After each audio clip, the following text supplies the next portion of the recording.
Hello friends! There are many incredible brushes that come pre-installed with Procreate, and we're going to explore some of them. In this video, I'm going to test and review the Copperhead brush. To find this brush, we're going to head to the Procreate brush library, go to the drawing section, and at the bottom of this list, you'll find Copperhead. As usual, I have not made any adjustments to this brush. I'm using it exactly how it was installed.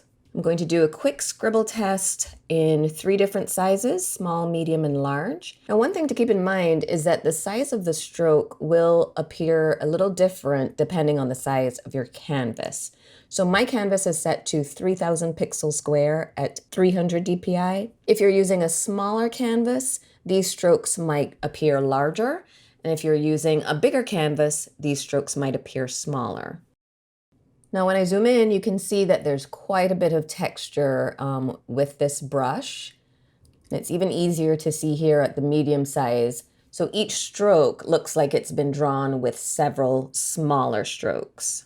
And here at the largest size, it can get a little bonkers, a little unruly. I can also see here that this brush has a little bit of a taper. So let's take a look at that. So depending on the amount of pressure you use, the size of the stroke will shift. So with really light pressure, you'll get a thinner stroke. And then if you apply more pressure, the stroke will thicken. So here's a quick example of that. So this is a really light stroke, and then I'm adding more weight as I go along. Now let's see if there's any difference when you use the tip of the pencil versus the side of the pencil. As we saw before, this is what the brush looks like when you use the tip of the pencil. Now, when I tilt the brush and use the side of the pencil, not really much difference here. It looks pretty much the same. Now let's do an opacity test. So here it looks pretty opaque. Let me layer on another color. And yes, it's clear that this brush is very opaque. We're not seeing any overlap or transparency here. Let me try a lighter color to see if that makes a difference.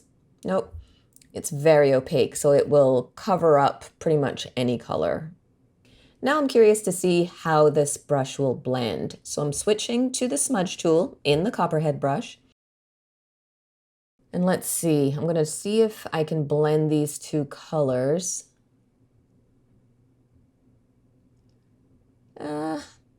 Not really that great of a blend. The color is not shifting from one to the next. So let me try it on a horizontal. Oh, well, that's interesting. It just kind of pushes the color from one side to the next, and it doesn't really blend it. So let's see if I go back and forth. Yeah, it's just pushing the color in one direction and then the other. Not ideal for a smooth gradient, but it does create kind of a cool effect. So it could come in handy depending on how you use it. We'll see how it goes when I actually start drawing with this brush. Rather than starting with a pencil sketch, I'm going to actually sketch with this Copperhead brush. Now, I personally love sketching with a tapered brush, and so far I'm really loving how this brush is performing. It has a really soft, smooth feel to it, and because of that taper, it makes it really easy to draw organic shapes. So I actually think this is a really great brush for loose, rough sketches. I also really love the expressive quality of the strokes with this brush. All right, let's see what happens when I fill these shapes with color. Now, when you fill manually, you get a really nice texture. Let me try increasing the brush size. Whoa. All right, so at a larger size, it's definitely harder to control the brush.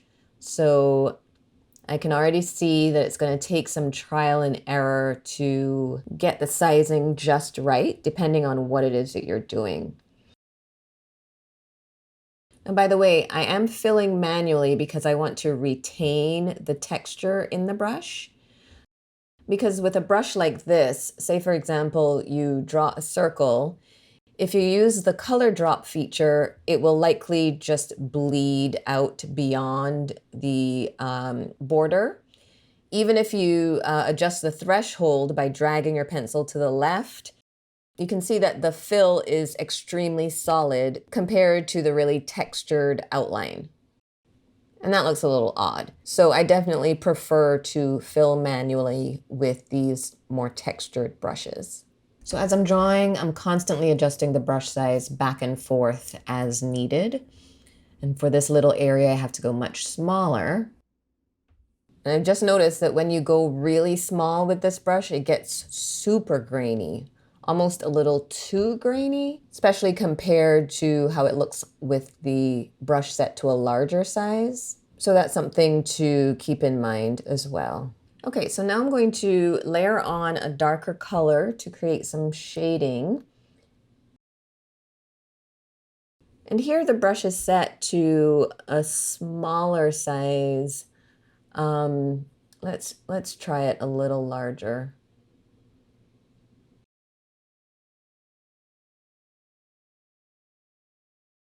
Okay, so I am preferring how it works at a larger size for shading.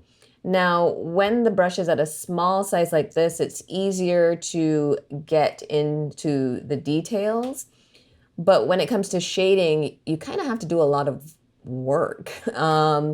It's almost like you have to use it as a pencil, which is not a bad thing if that's more of the look you're going for.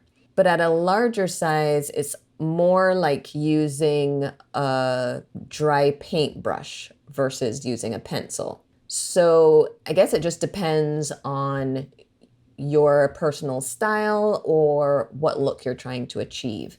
But the sizing of this brush definitely makes a big difference when it comes to the final result. Now, since this brush is so opaque, you can see a very distinct stopping point with the shading. You know, this is a very sharp edge here. There's no real smooth transition from one color to the next.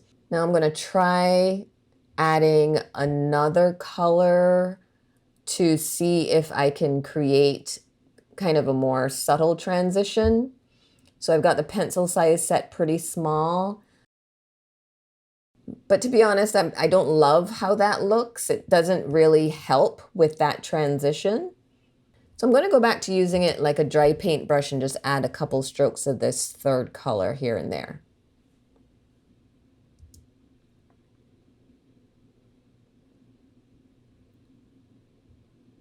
I'm just going to add one more color to deepen some of the shadows in some areas.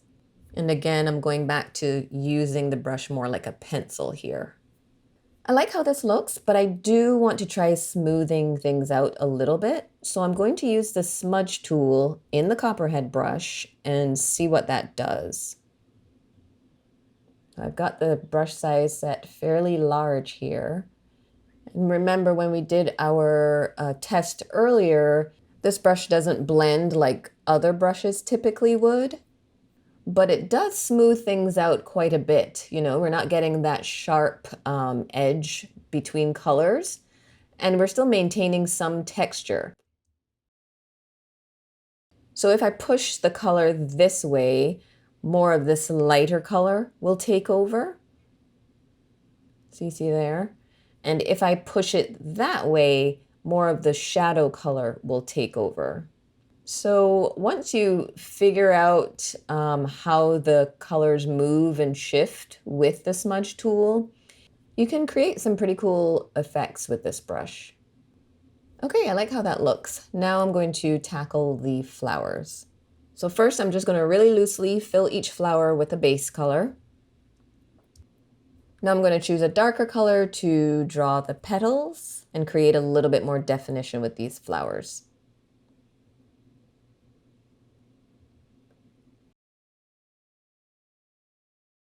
So since this brush isn't really great for creating really fine details, I think what I'll have to do is create that definition with color. So I'm going to choose a darker color here.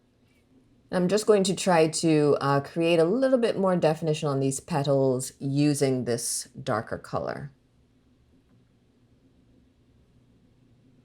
Now up close, it looks a little crazy, but when you zoom out, it actually starts to work. I'm just going to add one more pop of color on these flowers.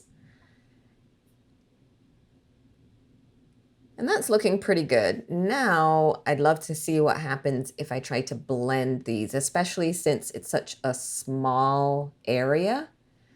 The blending might work or it might become a smudged mess. Let's see. It's not bad.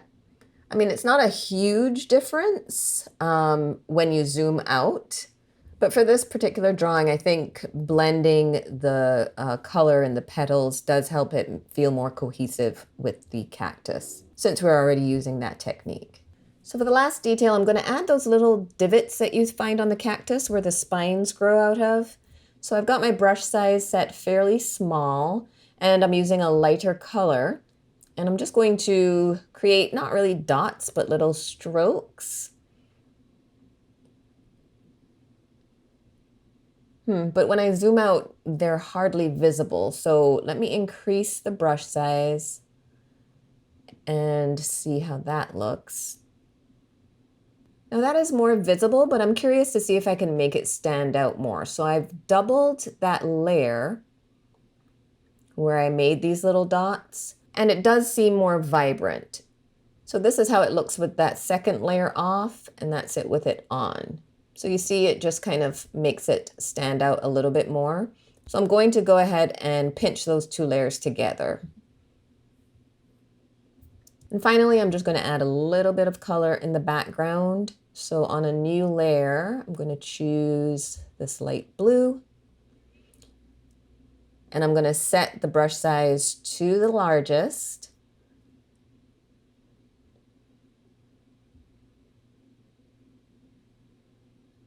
And just add a little bit of color back there.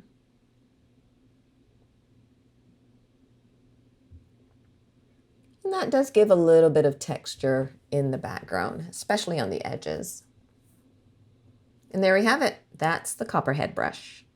All right, my final thoughts on this brush. I enjoyed using it. I really like the slight taper it has. And for drawing, I think it performs best at a medium size because it's challenging to control when the size is set too large, and the texture becomes a bit overbearing when the size is set too small. Blending with this brush can be a little bit tricky, but I do like the results it gave me in this piece. I personally will probably use Copperhead mostly as a sketching brush, but I imagine it would perform well if you're drawing something that requires this type of texture, like animal fur, for example. If this is one of your go-to brushes, I'd love to hear your thoughts. Please leave a comment and let us know how you use it. And if you enjoyed this video, I'd love if you'd give it a thumbs up and subscribe to my channel. Thanks for watching.